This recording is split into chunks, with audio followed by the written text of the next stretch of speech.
हे guys good morning. आणि आता वाजलेले पहाटेचे 5 आणि आम्ही आता निघतोय तुळजाभवानी मातेच्या दर्शनासाठी. So stay tune.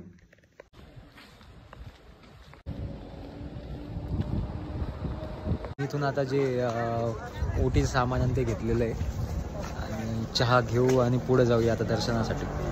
सो इथे देवीच्या मंदिराजवळ गणपती बसवलेला आहे.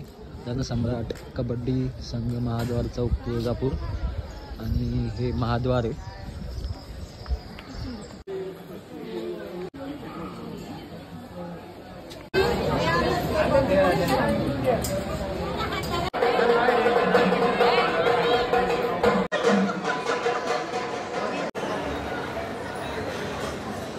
वाजलेले 6:15 आणि आमचं जे दर्शन आता झालेलं आहे आणि आम्ही इथून आता जाणार आहे येरमाळ्याला. पहिले हॉटेलला जाऊ, तिथं चेकआउट करू, थोडा आराम करू आणि मग तिथून येरमाळ्याला निघू. आम्ही आता आलेलो आहे रूमवर आणि थोडा आता आराम करू आणि मग जाऊया पुढे येरमाळ्याला.